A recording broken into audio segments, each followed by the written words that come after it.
Well, greetings. Greetings to Flying with Mike here. I hope you all have had a pretty decent work week. It's Friday, means the weekend's upon us. Hope you all have, well, look on the bright side. If it's been a rough week, the weekend's here to recuperate.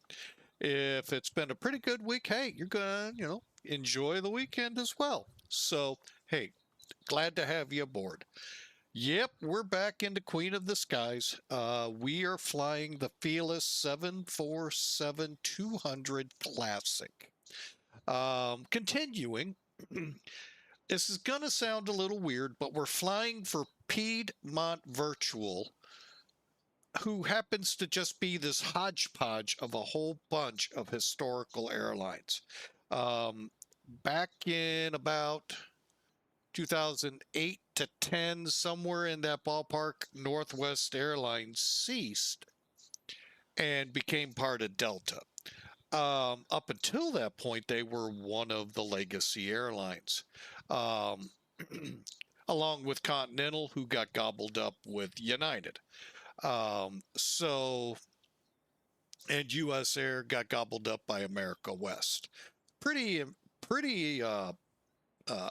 eventful part of that decade with these airlines. So, but Northwest, Detroit was one of the big hubs. That's where we're at. And we are preparing to fly out of Detroit, Rock City, to Orlando. Yes, we're going to use the LTN.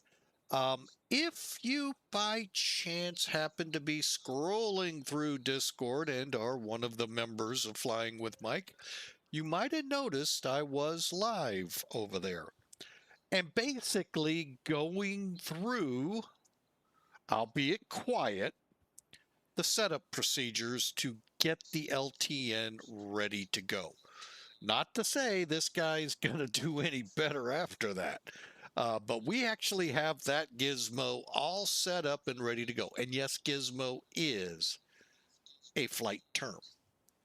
So now, I also learned in the last few weeks of something I didn't know about the Felis.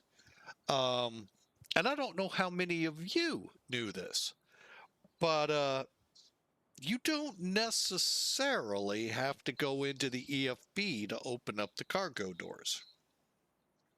And I think close them.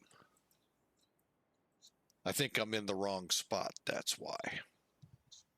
Hang on. Zoop.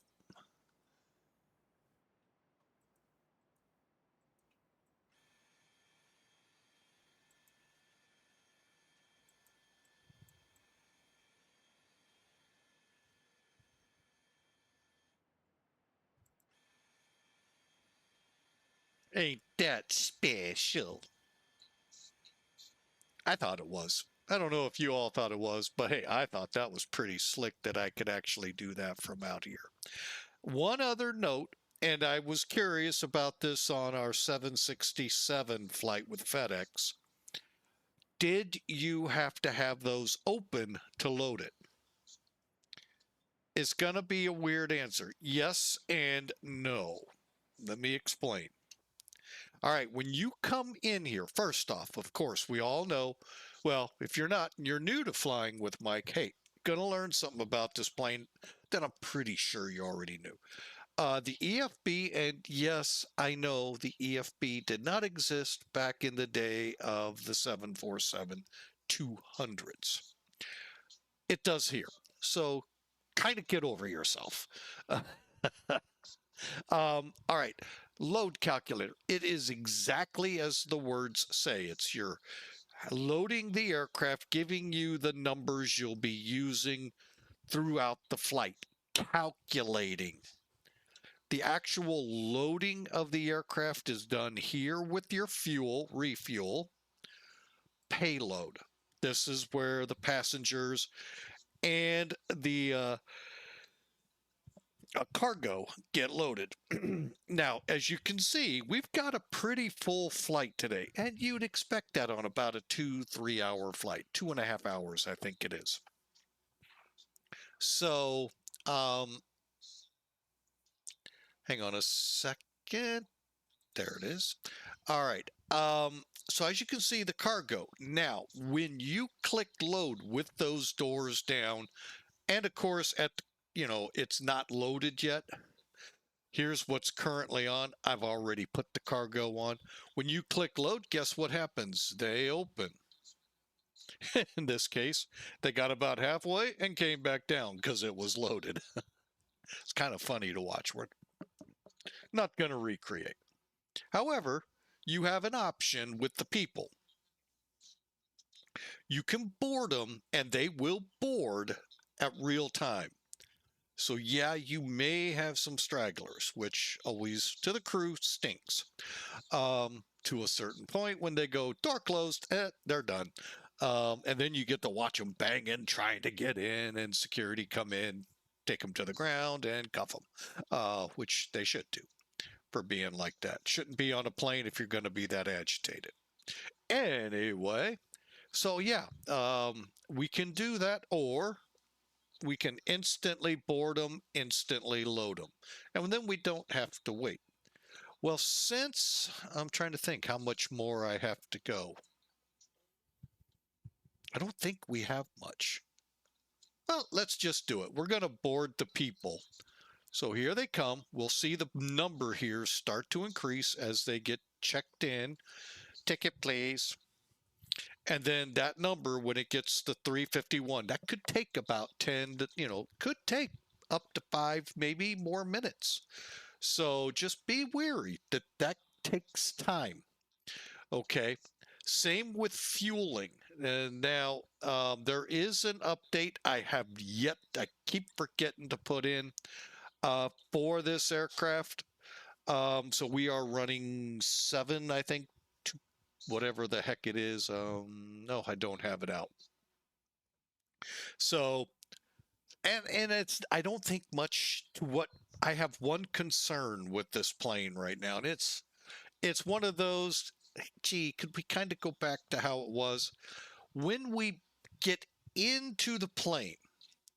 It seems at least the aircraft is to 3/4 full or more. We have a massive amount of fuel in the center tank. This plane would never land with fuel in the center tank unless, of course, they had an emergency on takeoff. Beyond that, they'd burn it down first. Anyway, it would take a long time to drop this plane. I think we had to drain 90,000 pounds of fuel. And that it already takes a lot sometimes to fuel it, which that's what a heavy is a lot of fuel. It takes time. So I always hit instant refuel here. Long story short. All right, so while the people are getting on, let's take a quick gander at the Queen of the Skies. And then we're going to do our pre-flight, let you all see where and how we're getting there, and then get into a couple little things you need to be aware of with the LTN while we're doing the final checks to get ready to push back. Okay? So, as mentioned, let's bring Sim Toolkit in and talk through the flight real quick. So you can see currently only jacks. Actually, we're not online either. Did I? Yes. No, wait. I thought I did. Where did I screw up at? Because I thought I did that. I lied. Okay, hang on. Let's do it real quick. Gonna get online here real quick. Mainly so nobody steals my spot.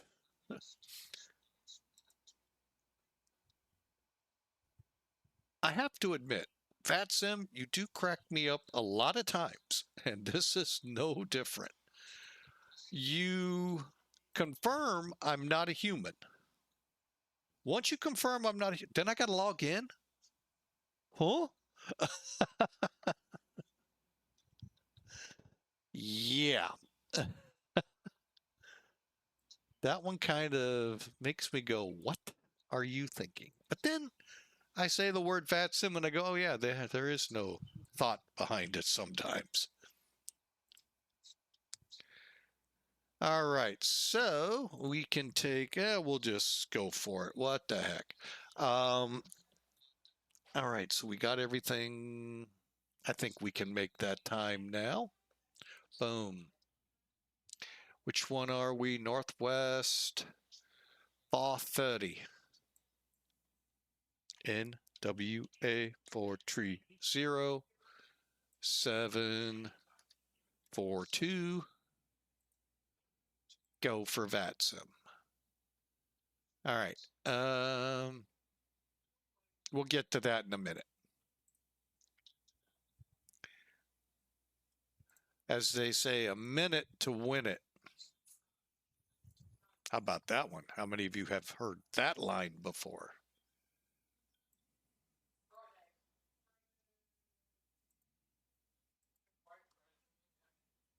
Oh, why'd I do that? You know, I just clicked the wrong thing at the wrong time. There we go.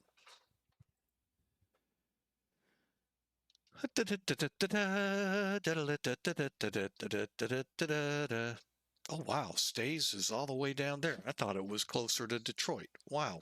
Okay. Okay. So let's look at this flight. Let me get rid of that real quick. Okay. So you can see how we're going to go. This is actually the most complicated part are the SIDS and the stars.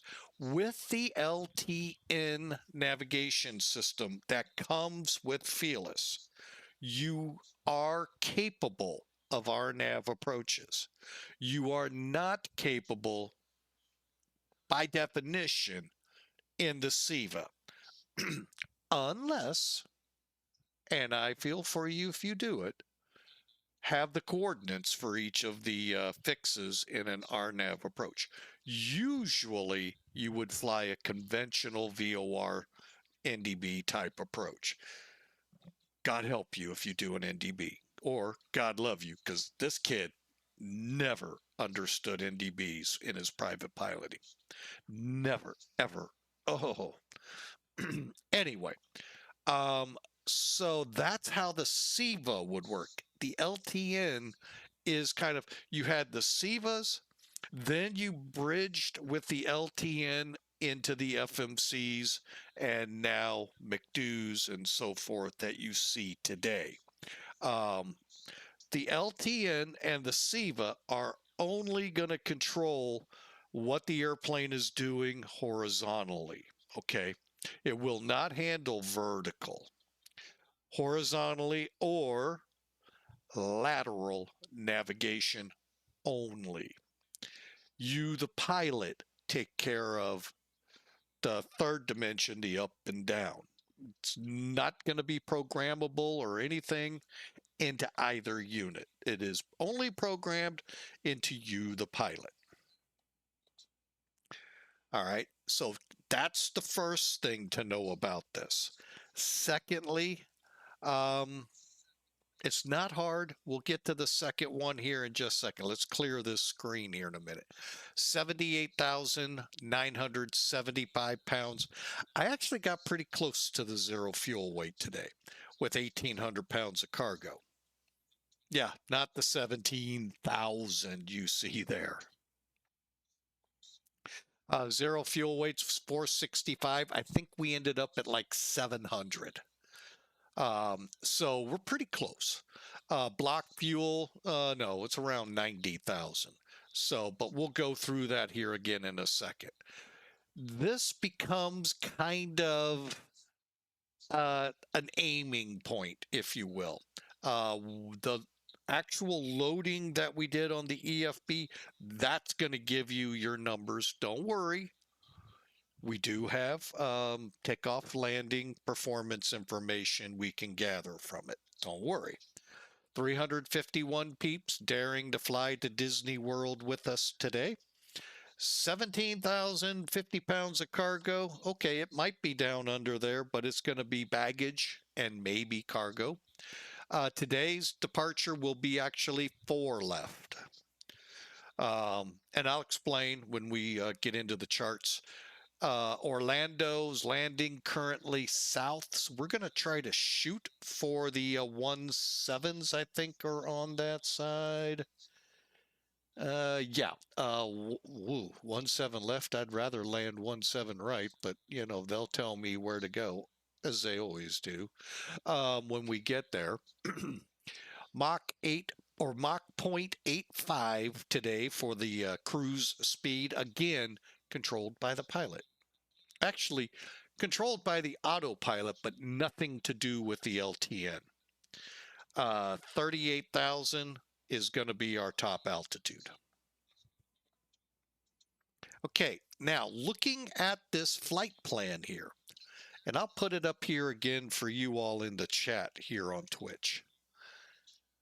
Okay, it's very technically easy to put in. You only have Knoxville, VXV, TUFL, TEUFL, and White, WHYYT. Those are technically all you need to do. However, since we're flying an RNAV, you're gonna have to put the fixes into Cliven 3 departure down to stays, appropriate for your runway, and for the Grinch 5 arrival. Now, you might want to do that technically to your runway. However, what I've done is just on the outside chance they like to switch runways in VATSIM on me, I'll be ready for it. I held up one fix before the split to either go north or south. We'll see if I outfoxed myself. All right, weather up here in the Motown. Variable winds at 3, 10-mile visibility, scattered, just some scattered clouds at 3,000, 22,000. Really a pretty day up here above the city. I'm not going to talk in the city.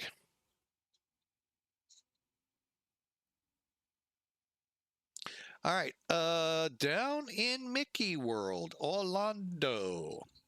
South wind at 8, 10-mile visibility, boding that we probably will get the south approaches. 10-mile visibility, and again, just a few clouds at 2,100 feet to dodge around as we come in, and scattered up there at 25,000. I mean, beautiful day. Approaching 88 degrees. Okay, it's a warm, muggy Florida day. What do you expect? All right, so that's what we're looking at on our flight.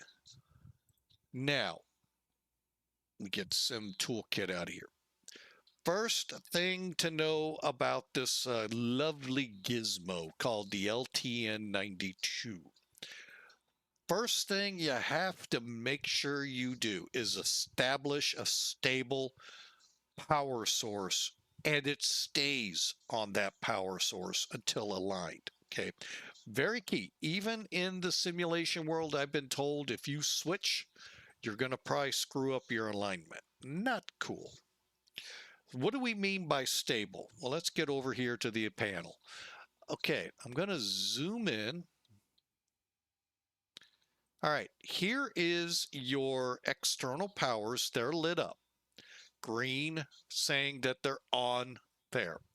However, you have the APU right above it. Matter of fact, I'm going to flip it on. Wait for the door. Reason being, we're done aligning. We've got the flight plans in. We're ready to actually push with it. So doors closed. Let's go ahead, start it. Now, that rule is got one little caveat to it. You can be on external power, run through the alignment. You can also start the APU. You just can't bring the generators online, risking a bad alignment, which is never a good thing in aviation. You're off by just a half degree. Over time, that becomes quite a bit. I know to many people, they're like, oh, that's just that. Well, it's actually been proven. Many flights out going to Bermuda ended off course badly, half a degree off, and they cause troubles. Now, how do you know you're aligned? We'll come back. You could be right like this through the alignment. You could even turn the bleed air on, as we're going to do, and the packs, and get the air, aircraft comfortable. And I'm going to now disconnect that. I'm not disconnecting the GPU because we're not on it yet. Okay, so for demonstration, you see nav on your SYS. Now, in case you end up getting letters typed out, click your clear them, click AN, and make sure it says November up there, and then you'll be able to click status. And your codes, now I don't know what a 60 or 50 is, but I do know if you see a 10, you're in alignment. But you'll see those during the alignment. So I don't know exactly what those mean, but once you see a 1, you are aligned on the unit you're looking at. All 3 have to say 1. I already know they are. So we're going to come up here and bring the gens on. So that way we're ready to go.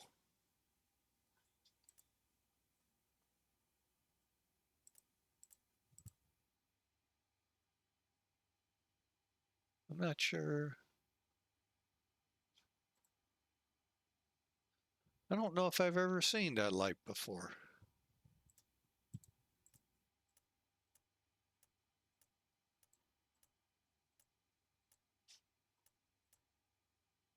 Okay, well, we'll go with it.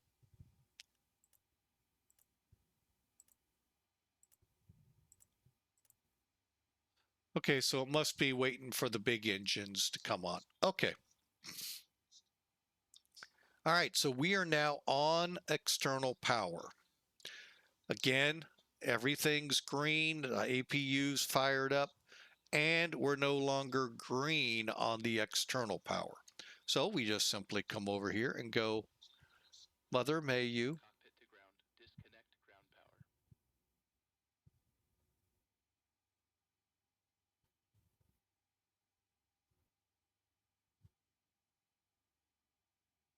Ground power disconnected. And if by chance you did forget the gens on the APU, it'd be dark right now. All right, so we're good to go up there. We've done all the checks over here. We're set, ready to go. Let's finish up the middle here. Let's see, I got the alignment. You can also, by the way, put the flight plan legs or waypoints in during alignment. So what I normally do, the guy that described this to me called the left unit the captains, the right unit the first officer. That all makes sense. Captain's there, first officer's there. And then the one in the back, flight engineer. I'm going, I don't think he really plays with it, but who knows? Maybe they did back then. Who knows? I didn't fly. I've never been on a 7.4, so I don't know. So I'm going to take the 5th on that one.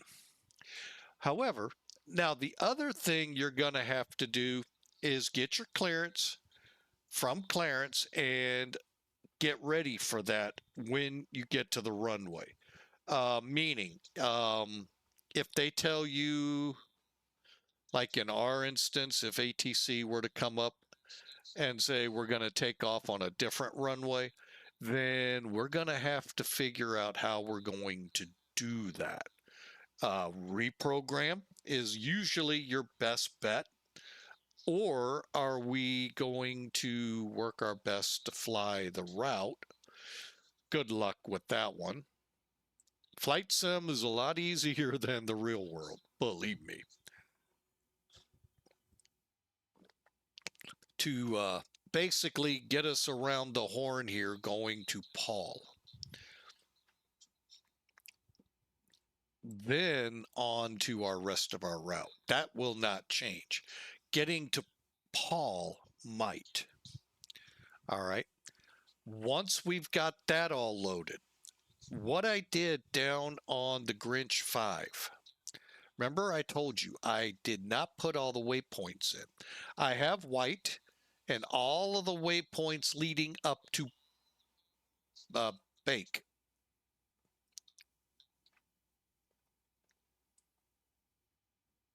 Or Blake, I guess that is.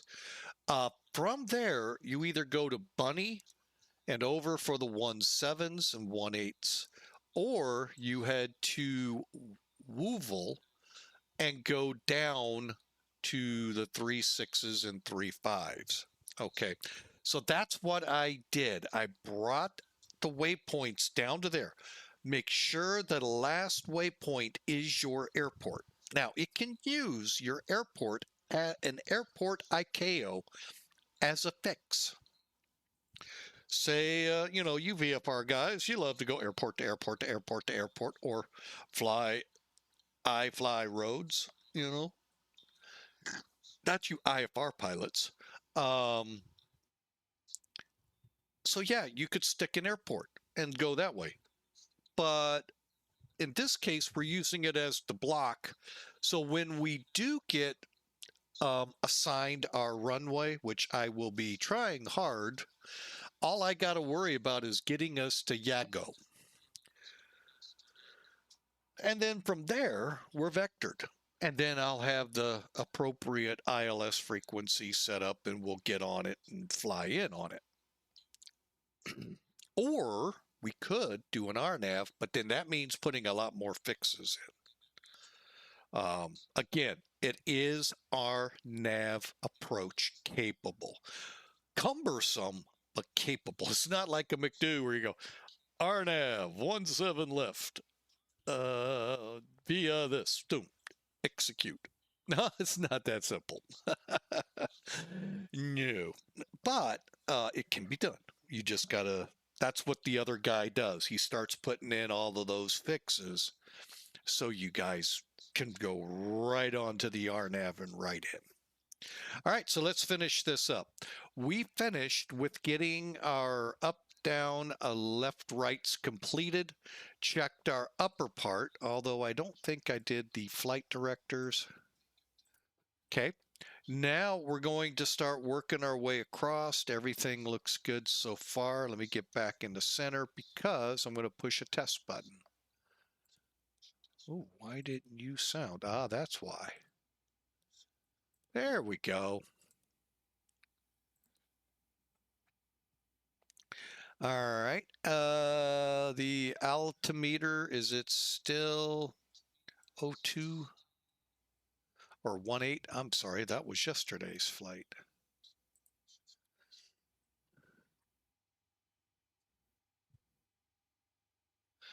Okay, so we got the altimeter set. Hang on, I need to switch runways.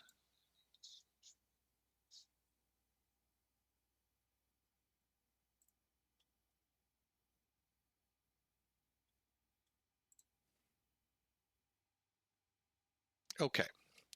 And just to make sure, departure requires us, okay, 3018 confirmed. It's not in the bottom one. Confirmed. Departure runway 3 left, 4 right. I'll explain in a second why we couldn't go 3 left, or yeah, 3 left. All right, let's get these tests done. Okay, good test. Instrument warnings. Hang on, back out. Okay, all lit. Oh, dadgummit. Okay, now we're good. Reset, reset. All right. Oh, I forgot about this one.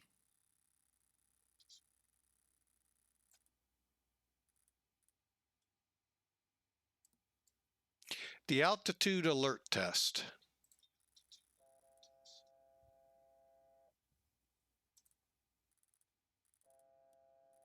And that's what you're listening for. Totally forgot about that one, folks.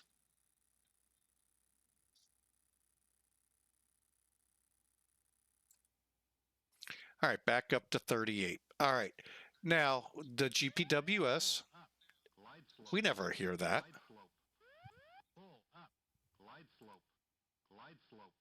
Okay, rudder ratios, good one. Takeoff warning, good. Coming down, gear down, flat lit. Okay. Oh, wait, we got to do one more test. And it's good. Click and click. Finally, make sure we're 3018. We are. Oh, I did forget something over here. They all lit up. They all lit up. No audible. Okay, everything's looking good coming back. We'll get the radar warming up. By the way, yesterday X-Plane announced version 2.1 is final release now. So that means, you know what, those of us in the X-Plane world know what's coming next. Yay. I can't wait to learn things and see how these updates for the weather and radars get updated into here. I'm really curious about a lot of it. Should be a blast. Okay, that's all the checks. Now, let's get into the last bit of pre-flight here, and let's bring in charts.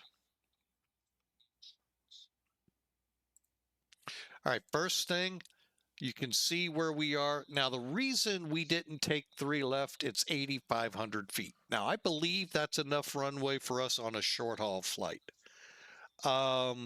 But for safety, I took us over to the other one, 4 right. Just because I just don't know about that. I could run it real quick, find out. Not worth it. We'll do it anyway, but I already figured 12,000 feet's good enough. Okay. And here's where we're parked. Actually, it has us in the wrong gate. We're in A46, to be honest with you. And the Cliven 3. So we're going to come off to Nitron to firm Averill, OGs to Paul, like I said, then on down to Stays.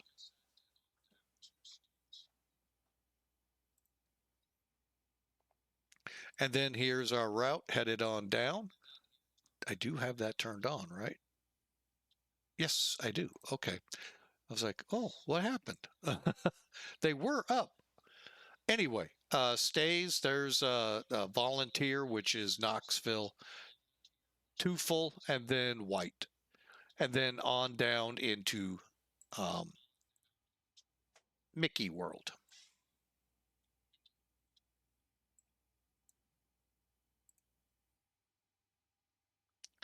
Northwest is believed, I think, to be where Delta is today in Airside 4. We're going to aim, and I did this intentionally, for 83, just because it's a big spot, or 81. If someone's there, we'll acquiesce to a different gate. However, because this has changed so much, with the airlines changing so much, there isn't many 7.4s. Hang on a second.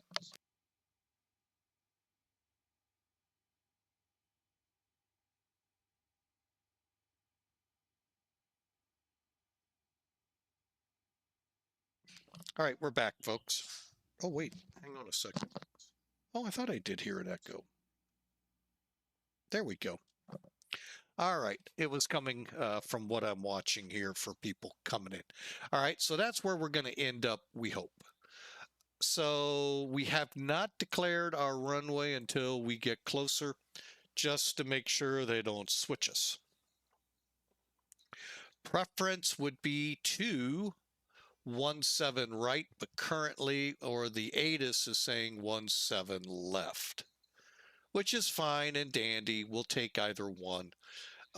It's just a little bit, I mean, actually, they're probably about the same in taxi. So, all right, one's 9,000, one's 10,000. And I know we've landed in St. Louis, so we can definitely do a 9,000-foot runway. All right. Now, with this up, what I wanted to show is to come down. Now, how do you find all of your fixes? Well, you can use a great program like this. There they all are there. Or and use this great program, or go to your SimBrief flight plan. And there they all are for 3 left. So you got to make sure you're on the right side. This is for 3 left. Best, Swindle, Workle. It's working around the east side of the city, Canada. Stays, and it's also going to give you your waypoint east-west coordinates. Now, one thing about this LTN, just like SEVA, you need to keep it up to date. All right. So VOR to VOR is the best. So we'll set that up in flight once we get going. I've got my first frequencies on. You're going, why wouldn't you set frequency? Again, we're RNAV, so we're going to go to that first fix.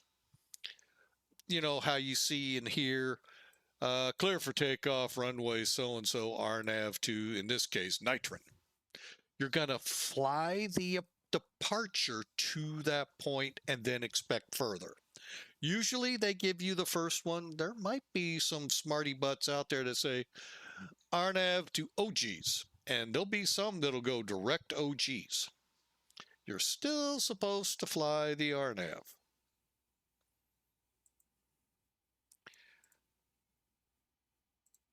So anyway, we'll get into the updating and all of that. I've already got the FMCs all filled with the same routes. And well, like I said, we're ready to go. I hope you all are.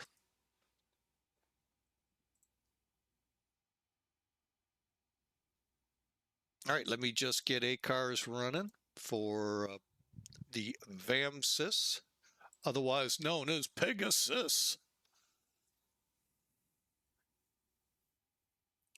Booking.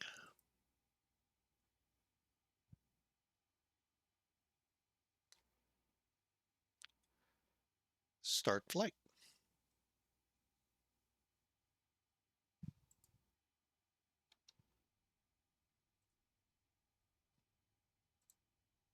Okay, looking at our packs. Remember, we started boarding the stragglers. Everybody's on board. 351 people. All the boxes and all made it. 1,800 pounds. Boy, I was sweating beads that they wouldn't make it on time. All right, so there we're loaded, fueled. I'm going to go ahead and close the main door. What? Yeah, we're ready to go. Ladies and gentlemen, this is your captain speaking. On behalf of the entire crew, welcome aboard the Boeing 747 Classic. We will depart shortly after we have our clearance and the cabin crew is finished with their preparations. For now, I wish you a pleasant flight, and I will be back during the flight with further flight information.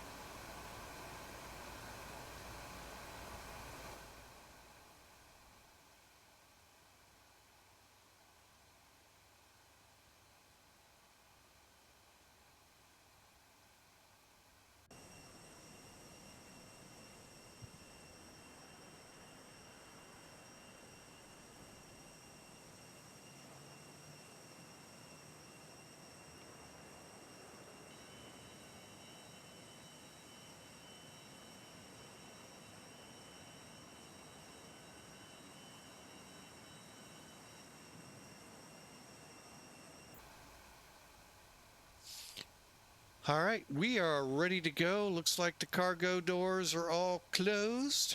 Let's just make one cursory check. Should have just the chocks to deal with.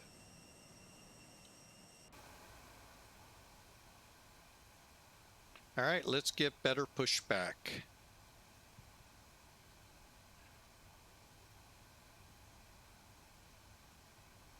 Ground to cockpit. Please show me where you want to go.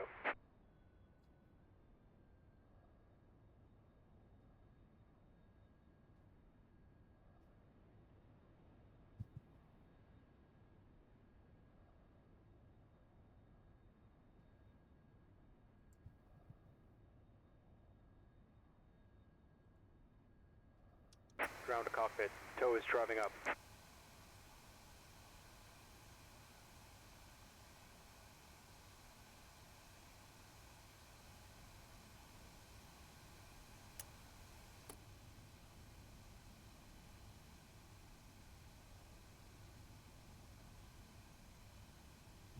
Okay, all doors and hatches are closed. Ready to connect. Cabin crew, arm slides.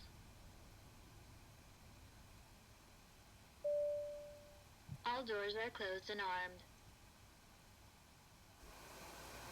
Ladies and gentlemen, this is your chief flight attendant, and on behalf of our captain and the entire crew, please take your seat and fasten your seatbelt, and also make sure your seat back and folding trays are in their full upright position. We request your full attention as our cabin crew will demonstrate the safety features of this aircraft. When the seatbelt sign illuminates, you must fasten your seatbelt, insert the metal fittings one into the other, and tighten by pulling on a loose end of the strap. Cockpit to ground. Remove the chocks.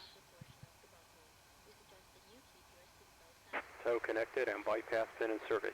Release parking brake. Chocks removed.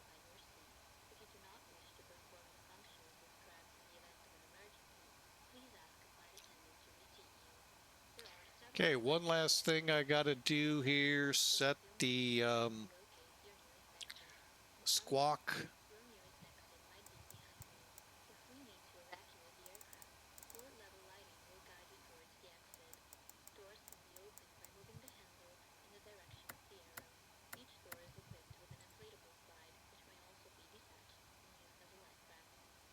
Okay, TOD.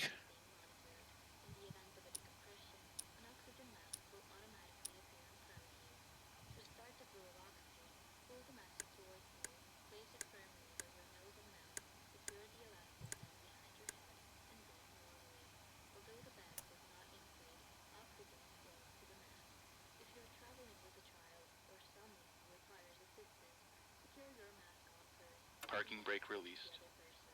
Starting pushback. And you may start engines. In the event of an emergency, please assume the bracing position. Lean forward with your hands on top of your head and your elbows against your thighs. Ensure your feet are flat on the floor. The life vest is located in a pouch under your seat or between the armrests. When instructed to do so, open the plastic pouch and remove the vest. Flip it over your head. Pass the straps around your waist. Ready to start the engines. To inflate the vest, Ready for engine start. the red cord only when leaving the aircraft. Starting engine 3. If you need to refill Start the of Helm Open. blow into the mouthpieces. Use the whistle and light to attract attention. All electronic devices must be set into airplane mode during the flight until. And right now we're just waiting to hear from him. We remind you that this is a non-smoking flight. Starter off. With disabling or destroying the smoke detectors. Lost the APU again, dang it. Prohibited by law. You will find this and all the other safety information in a card located in a seat pocket in front of you. We strongly suggest you read it before takeoff. If you have any questions, please don't hesitate to ask one of our crew members. We wish you all an enjoyable flight.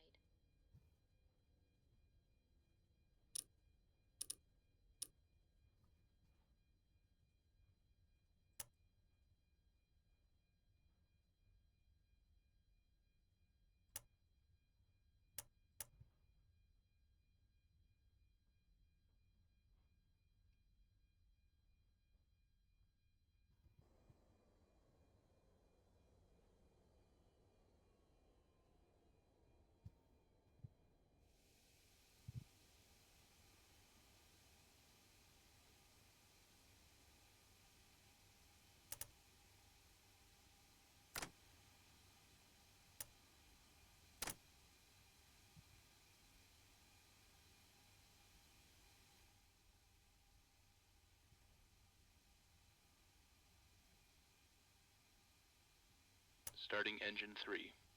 Start of Helm Open.